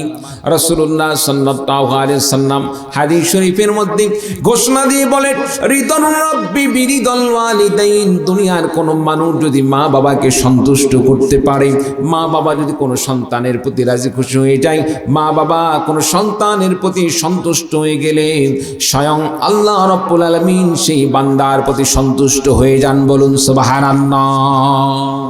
আর যদি সন্তানের প্রতি মা বাবা নারাজ হয়ে যায়, আল্লাহকে খুশি করার জন্য সব কিছু করলাম, নামাজ পড়লাম, রোজা রাখলাম, হজ করলাম, যাকাত দিলাম, সব কিছু করলাম, কিন্তু মা বাবা আপনার প্রতি আমার প্রতি অসন্তুষ্ট থেকে গেল, মা বাবা আপনার প্রতি আমার প্রতি সন্তুষ্ট হলো না, যত ইবাদত করি না কেন মা বাবা যদি সন্তুষ্ট না থাকে, মা বাবা যদি রাজি খুশি না হয়, হাজারো নামাজ রোজা ইত্যাদি পরে কোনো কাজে দিবে না। কারণ রাসূলুল্লাহ সাল্লাল্লাহু আলাইহি সাল্লাম বলেন, রিদুর রাব্বি বিরিদল ওয়ালিদাইন। মা বাবার সন্তুষ্টই হচ্ছে আল্লাহ রাব্বুল আলামিনের সন্তুষ্টি। এই জন্য মা বাবাকে আপনাকে আমাকে সন্তুষ্ট করতে হবে, মা বাবার সাথে সৎ ব্যবহার করতে হবে। আমার বন্ধুগণ, বিশ্বনবী সাল্লাল্লাহু আলাইহি সাল্লামের সাহাবী হযরত আলকামা রাদিয়াল্লাহু তাআলা আনহুর জীবনে পড়ে দেখুন, ইবাদতের মধ্যে কোনো কমতি ছিল না। হযরত আলকামা রাদিয়াল্লাহু তাআলা আনহুর তার একটি সবেমাত্র ভুল ছিল, তিনি হলেন মাকে যথাযথভাবে মূল্যায়ন করতে পারে নাই। হযরত আলকামা রাদিয়াল্লাহু তাআলা আনহুর যখন ইন্তেকালের সময় হয়ে গেল, আলকামা রাদিয়াল্লাহু তাআলা আনহুর জবানে কালিমা নসিব হচ্ছিল না, জবান দিয়ে কালিমা বের হচ্ছিল না, বড় কষ্ট হচ্ছিল। ইন্তেকালের সময় তিনি বড় কষ্ট অনুভব করতেছিলেন। সাহাবায়ে কেরামগণ আলকামা রাদিয়াল্লাহু তাআলা আনহুর এই বিষয়টা বিশ্ব নবীর সামনে যখন তারা বললেন, রাসূলুল্লাহ সাল্লাল্লাহু আলাইহি ওয়াসাল্লাম হযরত আলকামা রাদিয়াল্লাহু তাআলা আনহুর পাশে গেলেন। যাওয়ার পরে দেখলেন আলকামা রাদিয়াল্লাহু তাআলা আনহু ছটফট করতেছেন, কোনোভাবে মৃত্যু হচ্ছে না, কালিমা নসিব হচ্ছে না, জবানে আটকে গিয়েছে, কোনো প্রকারে কোনোভাবেই কালিমা নসিব হচ্ছে না। বিশ্বনবী সাল্লাল্লাহু আলাইহি সাল্লাম জিনিসটা দেখার পরে, বিষয়টি দেখার পরে স্ত্রীকে লক্ষ্য করে বললেন, আলকামার মা কি দুনিয়াতে বেঁচে আছে? তার মা কি দুনিয়াতে বেঁচে আছে? আলকামা রাদিয়াল্লাহু তাআলা আনহুর স্ত্রী বললেন, হ্যাঁ, তার মা দুনিয়াতে বেঁচে আছেন। বিশ্বনবী আলকামা রাদিয়াল্লাহু তাআলা আনহুর মাকে ডাকলেন, ডাকার পরে বললেন, মা গো, তোমার কন্যার তো এই অবস্থা, তোমার ছেলের তো এই অবস্থা, কালিমা পড়তে পারতেছে না। জানতে চাই সন্তানের সাথে তোমার সম্পর্ক কেমন, তোমার সাথে সন্তানের সম্পর্ক কেমন ছিল, সন্তান তোমার সাথে কেমন আচরণ করত? আলকামা রাদিয়াল্লাহু তাআলা আনহুর মা বললেন, আমার সন্তান বিবাহ করার পরে সে আমার সাথে তেমন একটি ভালো আচরণ করে না, সন্তান আমার কথা ঠিক মতো শুনতে চায় না, স্ত্রীকে নিয়ে সে পড়ে থাকে, স্ত্রীকে সব সময় প্রাধান্য দান করে। আমার বন্ধুগণ, বিশ্ব নবী সাল্লাল্লাহু আলাইহি সাল্লাম বললেন, আলকামার মারে, তোমার সন্তানকে তুমি মাফ করে দাও, কারণ তুমি যদি মাফ না করো তোমার সন্তানের জবান দিয়ে কালিমা নসিব হবে না, তাড়াতাড়ি মাফ করে দাও। আলকামা রাদিয়াল্লাহু তাআলা আনহুর মা বললেন, না না, এটা কখনোই হতে পারে না, আমার সন্তান আমার কথা শুনে নাই, আমার সন্তান আমাকে খুশি করতে পারে নাই, আমার সন্তান আমাকে ঠিক মতো আমার যে সমস্ত মনের চাহিদা ছিল সেগুলোর প্রতি খেয়াল রাখে নাই, স্ত্রীকে নিয়ে সে সন্তুষ্ট ছিল, মার প্রতি সে নারাজ ছিল, যার কারণে আমিও তার প্রতি নারাজ। তার কি হয়ে যাবে আমি জানি না, বলতে পারি না। বিশ্বনবী সাল্লাল্লাহু আলাইহি সাল্লাম বললেন, সাহাবীরা রে যাও, কিছু কাঠ খড়ি ইত্যাদি নিয়ে আসো, কাঠ নিয়ে আসো, কাঠ সংগ্রহ করো, খড়ি সংগ্রহ করো, আর আগুনের ব্যবস্থা করো। আলকামার গায়ে খড়িগুলো তুলে দিয়ে আলকামার গায়ে আগুন দিয়ে আলকামাকে জ্বালিয়ে পুড়ে শেষ করে দেয়। মায়ের সামনে আলকামাকে পুড়ে শেষ করে দেয়। হযরত আলকামা রাদিয়াল্লাহু তাআলা আনহুর মা বিশ্বনবী সাল্লাল্লাহু আলাইহি সাল্লামকে বললেন, ইয়া রাসূলুল্লাহ, ইয়া হাবিবাল্লাহ, আমার চোখের সামনে, আমি মার চোখের সামনে আমার সন্তানকে আগুন দিয়ে জ্বালিয়ে পুড়ে শেষ করে দেওয়া হবে, এটা আমি কেমনে সহ্য করতে পারি, এটা আমি কেমনে মানতে পারি? নবীজি বললেন, আলকামার মা, দুনিয়াতে যদি তোমার সন্তানকে আগুন দিয়ে জ্বালানো পোড়ানোকে তোমার যদি সহ্য না হয়, আখিরাতে আজকে দুনিয়াতে সন্তানকে মাফ না করার কারণে আল্লাহ রাব্বুল আলামিন যখন তোমার আলকামাকে আগুনের মধ্যে জাহান্নামের মধ্যে জ্বালিয়ে পুড়িয়ে ভস্ম করে দিবে, সে সময় তোমার সন্তানের আযাব দেখে তুমি কেমনে সহ্য করতে পারবে? বলুন সুবহানাল্লাহ। হযরত আলকামা রাদিয়াল্লাহু তাআলা আনহুর মা সঙ্গে সঙ্গে বিশ্বনবী সাল্লাল্লাহু আলাইহি সাল্লামের কাছে ঘোষণা দিয়ে দিলেন, ইয়া রাসূলুল্লাহ, ইয়া হাবিবাল্লাহ, আমি বুঝতে পেরেছি আমার সন্তান সে অন্যায় করেছে, অপরাধ করেছে, ভুল করেছে, কিন্তু সন্তানের কষ্ট হবে এটা তো আমি কখনোই বরদাস্ত করতে পারি না। হযরত আলকামা রাদিয়াল্লাহু তাআলা আনহুর মা সঙ্গে সঙ্গে মাফ করে দিলেন। বিশ্বনবী বললেন, আলকামার মার সন্তানের জন্য দোয়া করো। আল্লাহ রাব্বুল আলামিন কোন মা বাবার দোয়া ফেলে দেন না। মা বাবার দোয়া আল্লাহ রাব্বুল আলামিন কখনোই বিফলে দেন না। মা বাবা দোয়া করলে আল্লাহ পাক দোয়া কবুল করেন। বিশ্বনবী বলেছেন, সালাসু দাওয়াতিন মুস্তাজাবাতুন, তিনজন ব্যক্তি এমন রয়েছে যাদের দোয়া আল্লাহ রাব্বুল আলামিন কবুল করেন। কয়জন ব্যক্তির দোয়া? আরো জনে বলেন, কয়জন? তিনজন এমন লোক রয়েছে, এমন তিন শ্রেণীর ব্যক্তি রয়েছে, লোক রয়েছে যাদের দোয়া আল্লাহ রাব্বুল আলামিন কবুল আল্লাহ পাক করেন। বিশ্বনবী বলেন, এক নম্বরে দাওয়াতুল ওয়ালিদ, পিতামাতা যদি সন্তানের জন্য দোয়া করে, আল্লাহ রাব্বুল আলামিন সন্তানের জন্য কৃত দোয়াগুলোকে আল্লাহ পাক কখনো বিফলে দেন না। মা বাবার দোয়া আল্লাহ রাব্বুল আলামিন কবুল করেন। সন্তানের জন্য যখন মা বাবা দুখান হাত তোলে আল্লাহ পাকের কাছে দোয়া করেন, আল্লাহ রাব্বুল আলামিন সন্তানের জন্য মা বাবা দোয়া কবুল করে নেন। বলুন সুবহানাল্লাহ। বিশ্বনবী বললেন, আলকামার মা, আপনার সন্তানের জন্য আপনি দোয়া করেন। আপনার সন্তানের এই সময়, বিপদগ্রস্ত সময়, এই সময়টাকে দূর করার জন্য আপনার দোয়াটাই তার মুক্তির উসিলা হয়ে যেতে পারে। বলুন সুবহানাল্লাহ। হযরত আলকামা রাদিয়াল্লাহু তাআলা আনহু ছটপট করতেছেন, কালিমা নসিব হচ্ছে না। বিশ্বনবী যখন আলকামার মাকে দোয়া করতে বললেন, আলকামা রাদিয়াল্লাহু তাআলা আনহুর মা দোয়া করলেন, আল্লাহ রাব্বুল আলামিন আমার সন্তানকে তুমি ঈমানের সাথে গ্রহণ করুন, আমার সন্তানের কষ্ট দূর করে দাও। আল্লাহ রাব্বুল আলামিন আমার সন্তানকে আমি মাফ করে দিয়েছি, আল্লাহ তুমিও আমার সন্তানকে মাফ করে দাও, আমার আলকামাকে তুমি মাফ করে দাও। মা দোয়া করার সঙ্গে সঙ্গে আল্লাহ রাব্বুল আলামিন দোয়া কবুল করলেন। আল্লাহ পাক আলকামা রাদিয়াল্লাহু তাআলা আনহুর জবান দিয়ে কালিমা জারি করে দিলেন, ইন্তেকাল হয়ে গেল। আর পড়ে নিলেন, লা ইলাহা ইল্লাল্লাহু মুহাম্মাদুর রাসূলুল্লাহ, লা ইলাহা ইল্লাল্লাহ, লা ইলাহা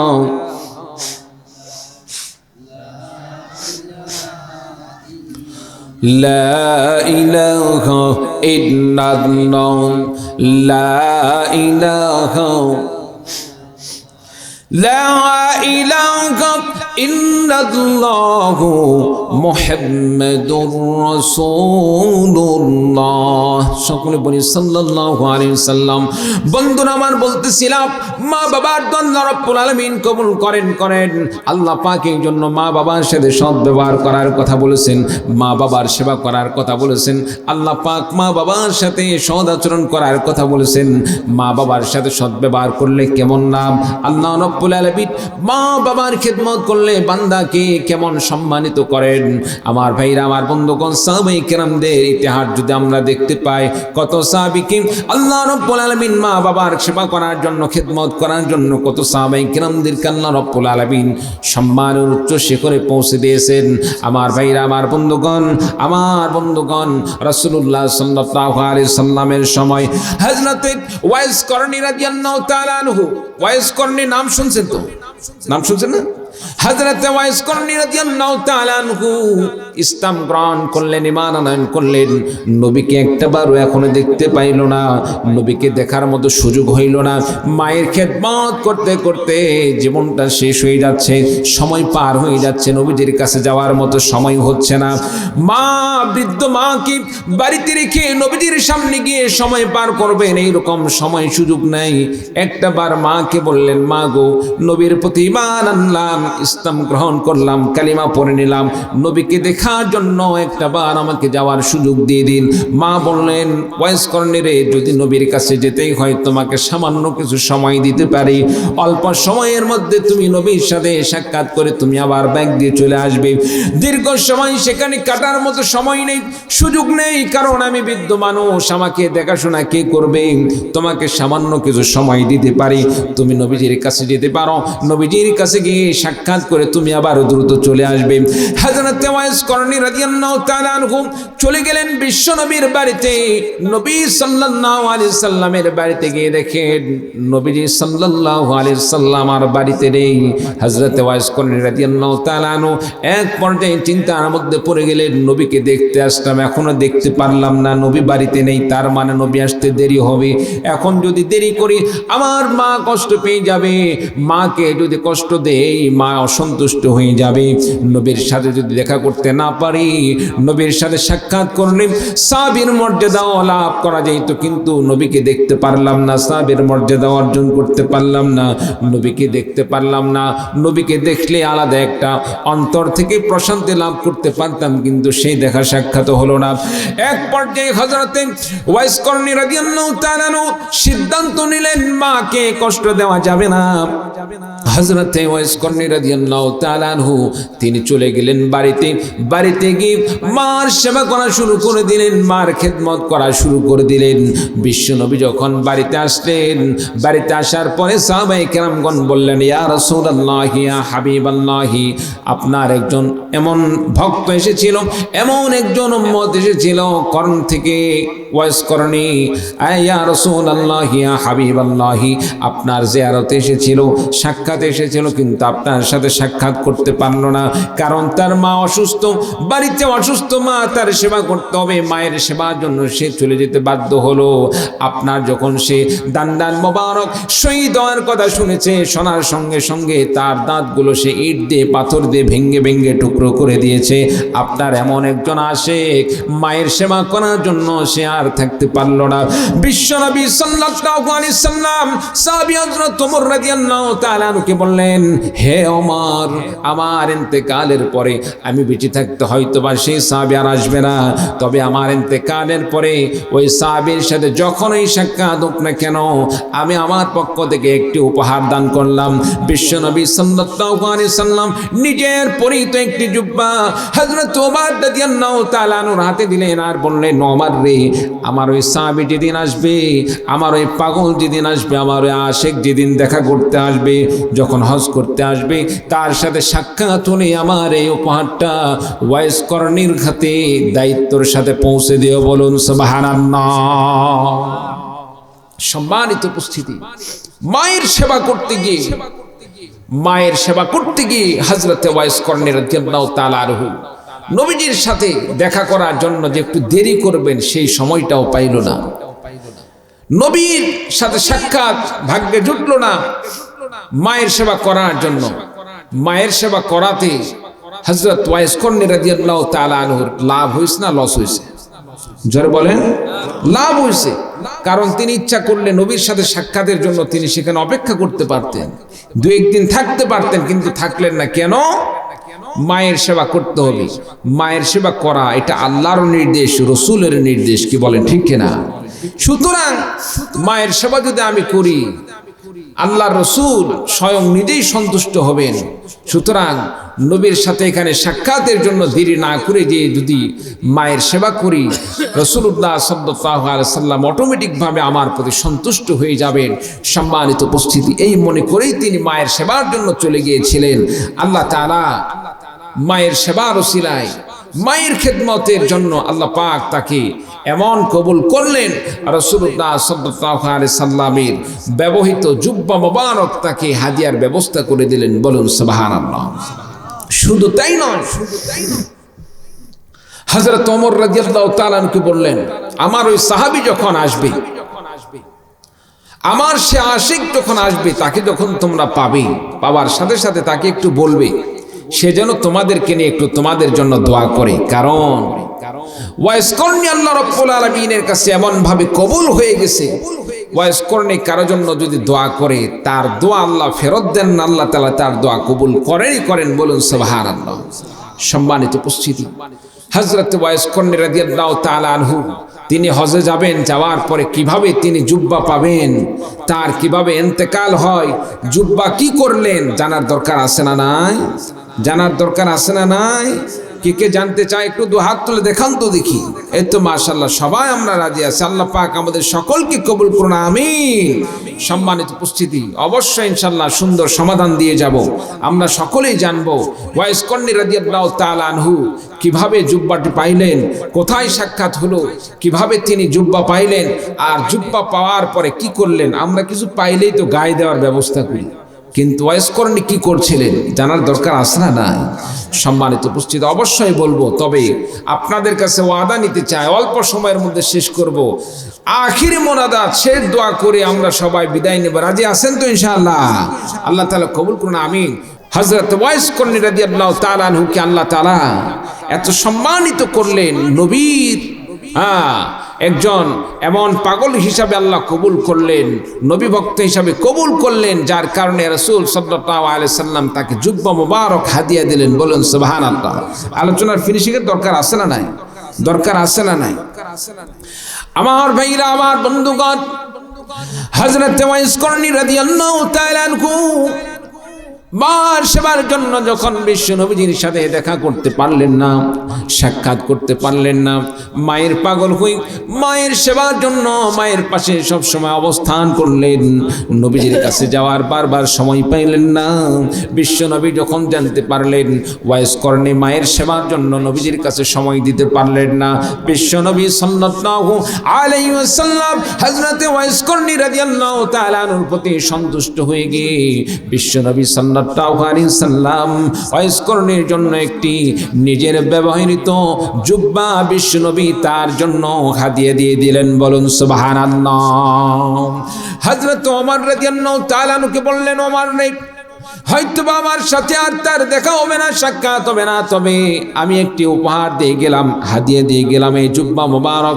ওয়াইস করনির সাথে যখনই দেখা হবে, সাক্ষাৎ হবে, তাকে হাদিয়াটা দেবে আর তোমরা তার কাছ থেকে দোয়া নিবে। সেই জন্য তোমাদের জন্য দোয়া করে, সে যদি তোমাদের নিয়ে দোয়া করে আল্লাহ তাআলার কাছে হাত তোলে, আল্লাহ পাক তার দোয়া কবুল করবেনই করবেন। হজের মৌসুম হয়ে গেল। হযরত ওমর রাদিয়াল্লাহু তাআলা আনহু হজের সময় মক্কার প্রান্তে চলে গেলেন, গিয়ে সেখানে খুঁজতেছেন ইয়ামান থেকে কোনো ওয়াইস করনি নামক কোনো সাহাবী আসছে কি আসেন নাই, কোনো প্রকার আল্লাহর বান্দা আসছে কি আসে নাই, যে নবীর প্রেমে নিজের দান মোবারক শহীদ করে দিয়েছিলেন। মায়ের সেবা করার কারণে, মায়ের ভক্ত হওয়ার কারণে, মায়ের সেবার জন্য নবীর সাথে সাক্ষাৎ হতে পারে না এমন কোনো আল্লাহর বান্দা আসছে কিনা খুঁজতে খুঁজতে এক পর্যায়ে দেখা গেল ওয়াইস করনির খোঁজ মিলে গেল। ওয়াইস করনি রাদিয়াল্লাহু তাআলা আনহুর সাথে সাক্ষাৎ হয়ে গেল। হযরত ওমর রাদিয়াল্লাহু তাআলা আনহু বললেন, বিশ্ব নবী আমাদেরকে বলেছেন আপনি যেন আমাদের জন্য একটু দুহাত তুলে আমাদেরকে নিয়ে দোয়া করেন। হযরত ওয়াইস করনি রাদিয়াল্লাহু তাআলা আনহু দুহাত তুলে আল্লাহ পাকের কাছে দোয়া করলেন, আল্লাহ পাকের কাছে দোয়া করলেন। খায়রুলের মা 70 টাকা। আচ্ছা, খায়রুলের মা 70 টাকা আল্লাহ কবুল করুন। হ্যাঁ, এক বস্তা সিমেন্ট মঞ্জু ভাই, হ্যাঁ বান্ডুবি, আচ্ছা তাও ভালো। এক বস্তা সিমেন্ট আল্লাহ দান কবুল করুন, আমিন। আমার ভাইরা, আমার বোন, আর দিবেন ভাই, আচ্ছা মাশাআল্লাহ, ভাই নিজেও 100 টাকা দান করছে, আল্লাহ কবুল করুন, আমিন। আল্লাহ রাব্বুল আলামিন তোমার বান্দাদের দান কবুল করে নাও, জানে মানের মধ্যে বরকত দিয়ে দাও, আমিন সুম্মা আমিন। বলতেছিলাম ওয়াইস করনি রাদিয়াল্লাহু তাআলা আনহুর সাথে যখন সাক্ষাৎ হয়ে গেল, ওয়াইস করনি রাদিয়াল্লাহু তাআলা আনহুকে বললেন, বিশ্ব নবীজি দোয়া করতে বলেছেন আমাদের জন্য, আপনার হাত আল্লাহ তাআলার কাছে বড় প্রিয়।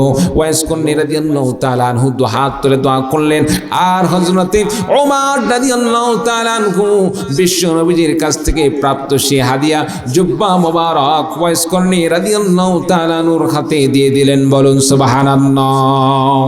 আমার ভাইরা, আমার বন্ধুগণ, এক পর্যায়ে ওয়াইস করনি রাদিয়াল্লাহু তাআলা আনহু যখন জুব্বাটি পাইলেন, জুব্বা পাওয়ার পরে ওয়াইস করনি রাদিয়াল্লাহু তাআলা আনহু চিন্তার মধ্যে পড়ে গেলেন, নবীজির পরে তো জুব্বা, এটা এখন কি করব? নবীর পোশাক, নবীর ব্যবহার কিন্তু পোশাক যদি আমি গায়ে দিয়ে চলি তাহলে নবীজির পোশাকের সাথে এক প্রকার বেয়াদবি হয়ে যেতে পারে। এই জন্য ওয়াইস করনি রাদিয়াল্লাহু তাআলা আনহু বললেন, রে নবীর সাহাবীরা শোনো, আমার যখন ইন্তেকাল হয়ে যাবে, ইন্তেকালের সময়, ইন্তেকালের পর যখন আমাকে দাফন কাফন করা হবে, কাপড়ের প্রয়োজন হবে, এমন সময় বিশ্ব নবী সাল্লাল্লাহু আলাইহি ওয়াসাল্লামের পরিহিত এই জুব্বা মোবারক দিয়ে আমাকে কাফনের ব্যবস্থা করিয়ে দিও। কারণ ইন্তেকালের পরে যখন কবরে রাখা হবে, কবরে কত রকম আযাব গজব আসতে পারে, এমন সময় যদি অন্ততপক্ষে রাসূলুল্লাহ সাল্লাল্লাহু আলাইহি সাল্লামের পরিহিত পোশাক যদি আমার গায়ের সাথে লেগে থাকে, আল্লাহ রাব্বুল আলামিন নবীর পোশাকের উসিলায় করিও আল্লাহ রাব্বুল আলামিন আমাকে কবরের আযাব থেকে আল্লাহ রাব্বুল আলামিন মাফ করে দিবেন। বলুন সুবহানাল্লাহ। আমার ভাইরা, আমার বন্ধুগণ, নবীর সাহাবী হযরতে ওয়াইস করনি রাদিয়াল্লাহু তাআলা আনহু একজন তাবী ছিলেন।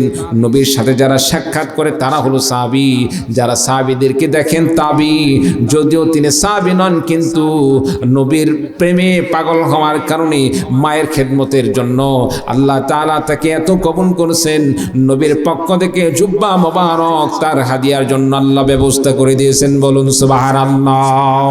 আমার ভাইরা, আমার বন্ধুগণ, মা বাবার খেদমত করার জন্য হযরতে ওয়াইস করনি রাদিয়াল্লাহু তাআলা আনহুর মতো যদি আপনাকে আমাকে দায়িত্ব নিতে হয়, আপনাকে আমাকে এইরকম ভাবে খেদমত করতে হয়, আল্লাহর সন্তুষ্টির জন্য কোন ভাই রয়েছেন মা বাবার খেদমত করার জন্য প্রস্তুত আছেন? দুহাত তুলে আল্লাহ তাআলাকে দেখিয়ে দিন। লেট তাকবীর। বাস, সত্যমান আল্লাহ পাক আমাদের সকলকে কবুল করুন, আমিন।